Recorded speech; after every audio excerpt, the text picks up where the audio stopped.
Greetings. Greetings, everyone. I know there's not many people here. I hope my vocals come through clear. I'm not used to doing this live on YouTube or chats, right? So this is something new for me. Um, Obviously, I'm stationary. I'm not traveling right now. So I got a chance to set up a microphone. So I'm testing out the sound, also testing out the camera, the webcam, and just making sure everything works because this has been sitting in storage for so many years. And I finally got a chance to crack it open and try it out. So it's kind of what I'm doing. Also, I'm just coming on to just share some inner sight, some insights, um, thinking in ways that are not normally thought, perceiving in ways that are not normally perceived. Um, and in this particular subject today, first of all, greetings to everyone. Om, namaste, uh, shalom, shalom, peace, assalamu alaikum, ni hao, asante sana, jambo, um, and like many others who inspired me, all of the greetings. If I forgot any, if I didn't cover any greetings, the translation is greetings to you from my heart and from genuine presence, as presence. I greet you. If I forgot any, please excuse. Yeah. Anyway, I just want to share. I'm talking a lot because I'm really trying to listen to how this mic is coming through. It sounds good here. So, you all in the comments, if you ever do watch this or if you join me live, let me know if you can hear the sound. Is my voice loud enough? Is it not? Let me know, okay, in the comments. Other than that, like, share, subscribe. You know, I don't normally ask that, but people have been talking to me and they're like, hey, man, I watch your videos and you never really say like, share, subscribe. That's something important to say.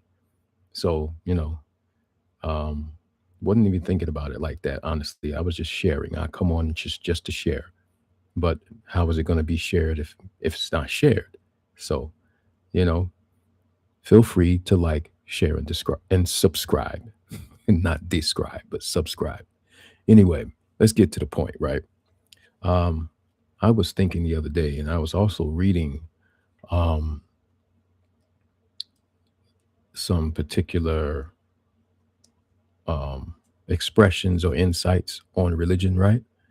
And again, anybody who's religious, any of you who are in religion, no matter what religion it is, don't feel triggered by this. This is no jab at you. This is no, it's not saying that your religion is wrong and your walk of life and your journey is wrong. There is no right or wrong in any of that because it all leads to the same destination at the end of it all, right? This is why it says Alpha and Omega, the I am, because Alpha and Omega comes from I am. I am does not come from Alpha and Omega, right? So it all eventually comes back to the same point of origin, singularity, right? But I'm not going to go down that. I feel myself going down that rabbit hole. We're not going to go down that way. We're going to go another direction right now, which is ultimately, like I said, it's in the same, it leads to the same thing, but a particular, let's say, path or turn or avenue, all right, or channel, we're going to go down. And that's the channel concerning how we often refer to ourselves as a child of God or children of God. And that's what's in the title. That's why I put in the title, right? Children of God. Now, the question arose in my heart and also arose while I was listening to others. And again, I'm not listening to throw jabs. I'm listening from a deeper perspective, a deeper looking. I'm listening in that form, not for rebuttaling or competition, not for disproving or proving. I'm just listening from an observation, an inner observation, a omniversal observation standpoint, so to speak, right? And so when I'm hearing a lot of the references, and I used to reference myself like this way as well, sometimes still do, as a child of God. When you reference child, right? What I'm gonna do right now, we're gonna go online and I'm gonna right now in real time look up the etymology of child, right? So I'm looking up now what shows up. This is from Bing, of course. You know, there are other references. You can do this yourself as well. You can do it now, or you can do it whenever you know, feel free to do it whenever you have time. Look it up later. Share your feedback of what you get from it. Okay, because we all look and seek, um, but the inspiration to do the inner looking is um, kind of what I feel motivated, or let's say my intent is to bring about a more interest of inner looking, right? To look within and really check things that are not normally noticed, you know, about oneself. So, with that being said, let's get back to looking up the etymology of child. Now, when I type in etymology of child spelled CHILD, what comes up is Old English "siled" or "kyled," however you want to pronounce the C. What they did is they took out the H. So when I typed in CHILD, the etymology of it comes from CILD, right? So Old English word reference CILD. I'm not quite sure how to pronounce that. It can be siled, it can be kyled, and it could also be referred to as child. It could be pronounced that way too, just without the H. But let's go on. It goes on to say the etymology of the word child, spelled CHILD, traces back to the Old English word siled or kyled or child, spelled CILD, which means fetus or infant.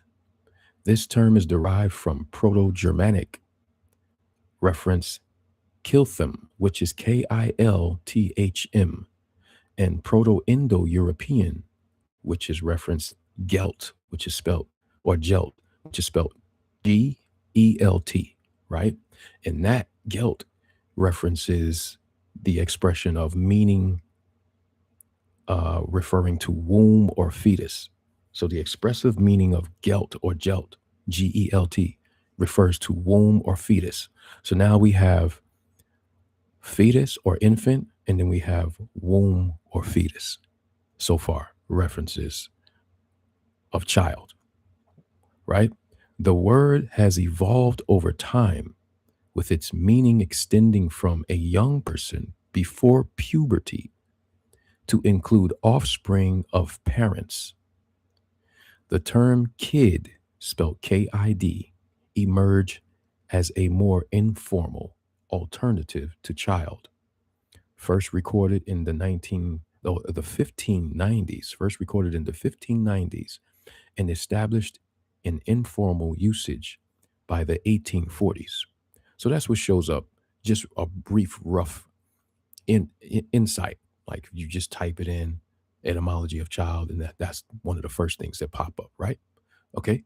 So referencing that, we have fetus, infant, womb, or pregnancy. Sometimes I've also seen pregnancy referenced. Um, so you have that. It's also associated with kid, which is offspring of a union, alternative to child, you know. Those are references that are referenced modern wise, reference to child, right? There are some ancient references that we're not going to go down that rabbit hole because, we'll do that another time because it's going to take a lot more time up, right? But anyway, I'm saying this right now to get to a point. When, like the title says, when a child, someone who considers themselves as a child of God, right? Once you are maturing and maturity begins to occur and you get past a stage of insight and awareness of and the relation between oneself and God, right? Between you and your origin. Once you come to an awakening of that, a realization, a maturing in that seeing, in that noticing, in that awareness, what do you refer to yourself as? Do you still refer to yourself as a child of God? Because notice I did not say anything changes about the of God phrase. The only thing changing here is child, right? And a lot of people get triggered when I say that because they think I'm referring to, well, you're not of God. Sometimes fear kicks in and people mistake things because of a fear, there's a jumping to a conclusion without hearing everything out fully. So I urge you to hear me out fully this time around. When referring to a child of God, right, it can refer to as offspring, but even offspring must mature, right? An offspring doesn't stay an offspring forever as a category of a youth, right? A youth. Now, my children are adult age. I will still refer to them as my children, right? Someone says, who is this person? Well, that's my son. Who's that person? Well, that's my daughter. You know, oh, that's my grandson. That's my granddaughter. It's my aunt, my uncle, my mother, my father. These are still expressions of honor and reference.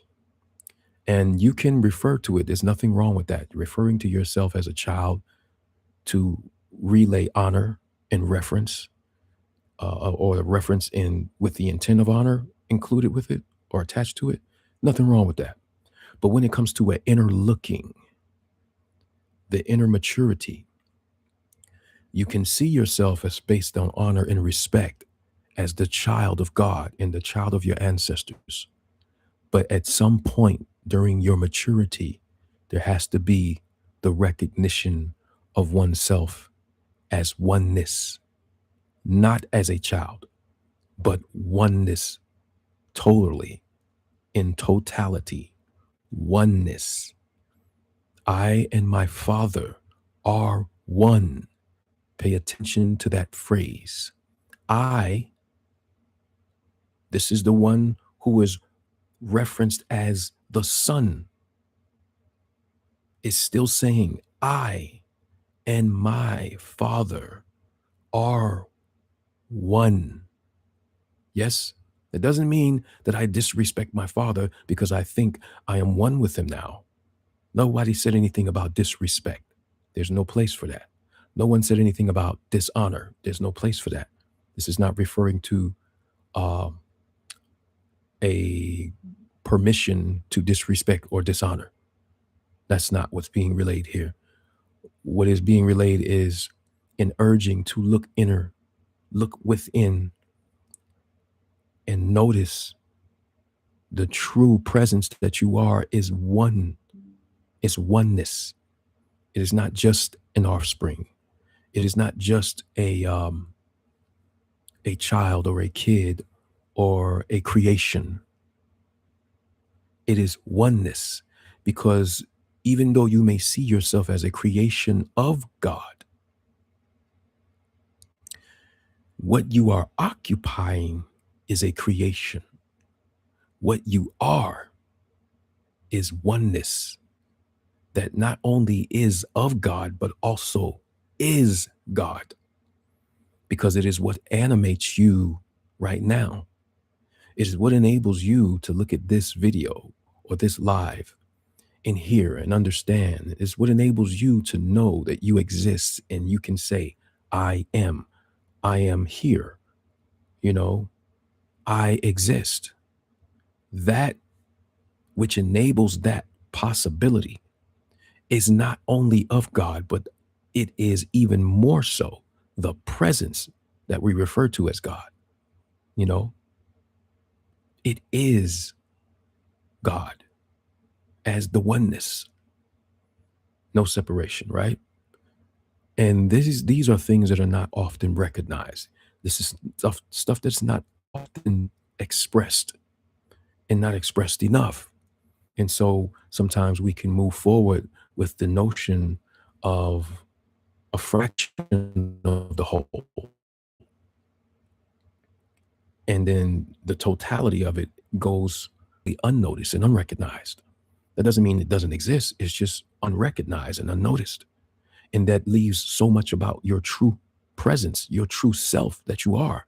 So much of what you truly are goes unnoticed and unrecognized, which leaves you with an idea of yourself that is limited. You see? And this is where some of the perceived suffering can breed and grow and begin to overwhelm your sense of awareness and condition and experience, you know, and reality and so forth and so on. You know, the things that you see